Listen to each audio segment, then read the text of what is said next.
नहीं Mansi, mummy papa को मत बता, उन्हें कॉल मत कर, मुझे अब उनके पास नहीं जाना प्लीज। अब मैं उन्हें क्या बोलूंगी? सारी की सारी मेरी गलती है, मैंने ही मम्मी पापा को धोखा दिया है। नहीं दी, मम्मी पापा तुम्हारे जाने के बाद बहुत दुखी है। बस एक बार उन्हें इन्फॉर्म कर दो ताकि मम्मी पापा तुमसे मिल सके। हाँ मानसी, तुम एकदम सही कह रही हो। बेटा, तुम ठीक तो हो ना? और उन लोगों ने तुम्हारे साथ कुछ गलत तो नहीं किया ना? माँ पापा सॉरी, मेरी गलती हो गई, मुझे ऐसा नहीं करना चाहिए था।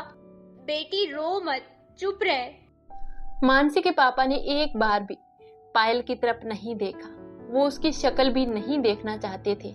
यहाँ तक कि दीनदयाल जी ने मना कर दिया था कि वो अब कभी पायल को अपने साथ घर नहीं लेकर जाएंगे और ना ही उसकी सूरत देखेंगे। आरती और मानसी ने उन्हें समझाने की बहुत कोशिश की, लेकिन दीनदयाल जी कहाँ समझने को तैयार थे।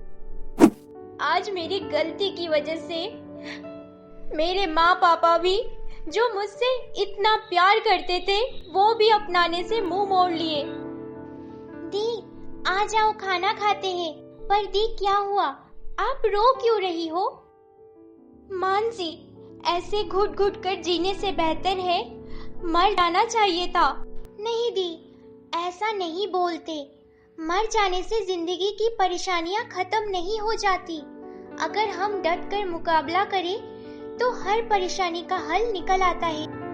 मानसी, मैंने तो तेरे साथ कितना कुछ गलत किया था।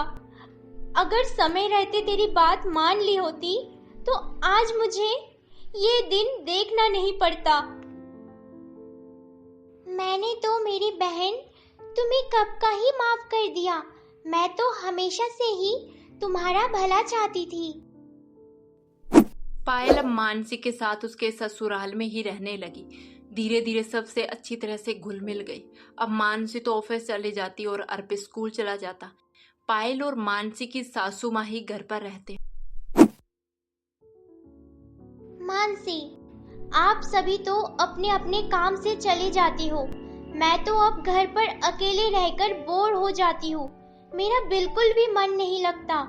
तो मैं सोच रही थी कि मैं कोई जॉब स्टार्ट करूँ। अरे पायल दी, तुम्हें काम करने की क्या जरूरत है? मैं जानती हूँ मानसी, लेकिन मैं खुद भी अपने पैरों पर खड़ा होना चाहती हूँ, कुछ करना चाहती हूँ। प्लीज मानसी, मेरे लिए कोई भी काम ढूंढो जिससे मेरा भी मन लगा रहे। मुझे ये महसूस ना हो कि मैं आप सब पर एक बोझ हूँ। फिर एक दिन पायल के बार बार कहने पर मानसी मना नहीं कर पाई। मानसी ने इस बारे में अर्पित से चर्चा की। तब अर्पित ने बताया कि उसके स्कूल में एक टीचर की कमी है और सभी स्कूल का स्टाफ बच्चों के हित के लिए एक गेस्ट टीचर लगवाना चाहते हैं। अगर पायल चाहे तो वहां पर जॉब कर सकती है। ऐसे ही दिन गुजरने लगे। सब कुछ अच्छा ही चल रहा था। अब पायल भी अपनी लाइफ में बहुत खुश रहने लगी थी। वो धीरे धीरे अपने अतीत के दर्द से भी बाहर आने लगी। फिर एक दिन मानसी की तबीयत अचानक से बिगड़ गई।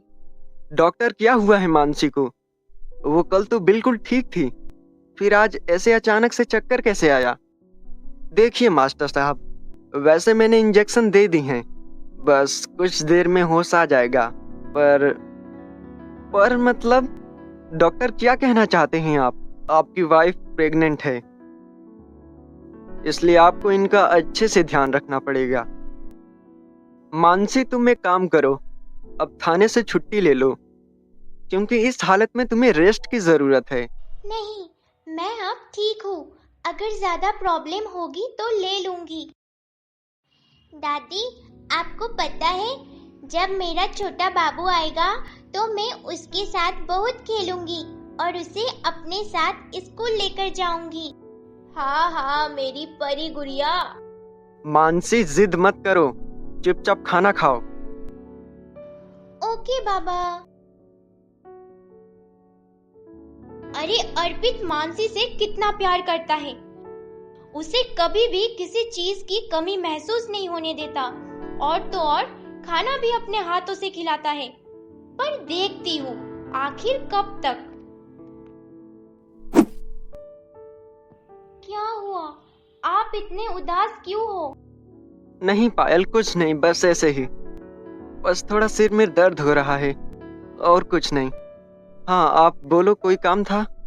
नहीं, मैं तो आपको ऐसे उदास देखकर आ गई। मुझे ऐसे अच्छा नहीं लगता। I mean, आप ऐसे उदास थे इसलिए।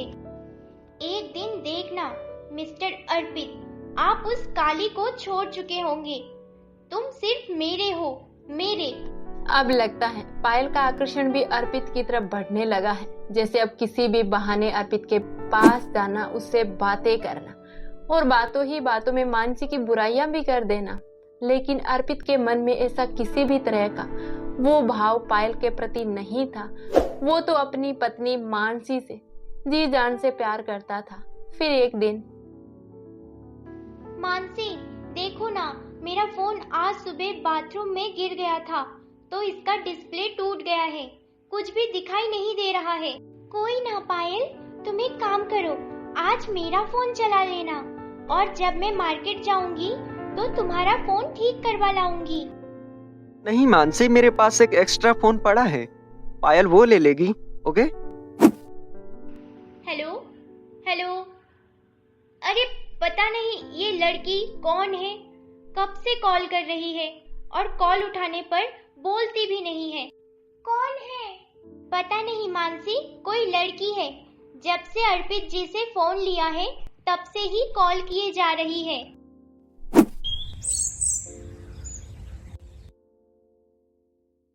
मानसी, तू फ्री है क्या 5 मिनट के लिए? हाँ बोलो दी, क्या हुआ? आप इतना उदास क्यों हो? क्या हुआ है? क्या बताऊं मानसी, मुझे तो अब बहुत डर लग रहा है। नहीं दी, सच सच बताओ क्या हुआ है? मानसी, मैं जो तुझे बताया था ना कि कल जो किसी लड़के का कॉल आया था, मेरी अभी अभी उनसे बात हुई, वो अर्पित की एक्स है। क्या दी, तुम ये क्या बोल रही हो? हाँ मानसी, मैं सच बोल रही हूँ, पर तुम अर्पित जी को मत बताना। तो अब मैं चलती हूँ, मुझे आज मार्केट भी जाना है। पायल तो मानसी के दिमाग में अर्पित के प्रति जहर घोलकर वहां से चुपचाप निकल गई। बस दिन रात पायल इसी कोशिश में लगी रहती कि अर्पित और मानसी के बीच कैसे दूरियां पैदा की जाए।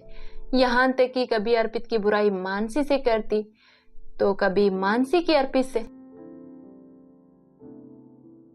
मानसी, तुझे पता है आज मैं तुम्हारे लिए क्या लेकर आया हूँ? मुझे कोई जरूरत नहीं है तुम्हारे झूठे प्यार की। और हाँ, वो तुम्हारा फोन पड़ा है, ले लेना। पता नहीं कितनी लड़कियों से चक्कर चल रहे हैं। मानसी, क्या हुआ? लड़कियों से चक्कर? किसके? तुम्हारे और किसके? और हाँ, ज्यादा ड्रामा करने की कोई जरूरत नहीं है अर्पित। अपना फोन लो और मेरे रूम से बाहर जाओ। अब बेचारे अर्पित को तो कुछ भी पता नहीं था इस बारे में। अब वो खुद को कैसे डिफाइन कर पाता भला? वो चुपचाप वहां से आकर लिविंग रूम में बैठ गया और सोचने लगा। अरे एकदम से मानसी को क्या हुआ? इसमें मेरी गलती ही क्या है? और फोन भी वापस दे दिया? या पायल ने कुछ कहा है? नहीं, पायल क्यों कुछ कहेगी? अब आएगा मजा। चलो, एक काम तो हुआ, दोनों में मिसअंडरस्टैंडिंग तो शुरू हो गई। अब इसी का फायदा मैं उठाऊंगी और मानसी को इस घर से निकाल दूंगी। फिर अर्पित सिर्फ मेरा होगा। कहीं जो कुछ मेरी माँ के साथ हुआ वो मेरे साथ ना हो जाए। जैसे पायल की माँ ने मेरे पिता को मेरी माँ से हमेशा के लिए दूर कर दिया था, वैसे ही कहीं पायल अर्पित को मुझसे छीन ना ले। अब तो हमारी मानसी की बातों से लग रहा है कि उसे महसूस होने लगा है कि पायल अर्पित और उसके बीच दूरियां पैदा करना चाहती है। पायल अर्पित को त्याना चाहती है, ये देखकर मानसी अंदर ही अंदर टूटे जा रही थी और वो सोचने लगी, लेकिन अब पायल को यहाँ से कैसे निकालूं? पायल आखिर जाएगी भी तो कहाँ?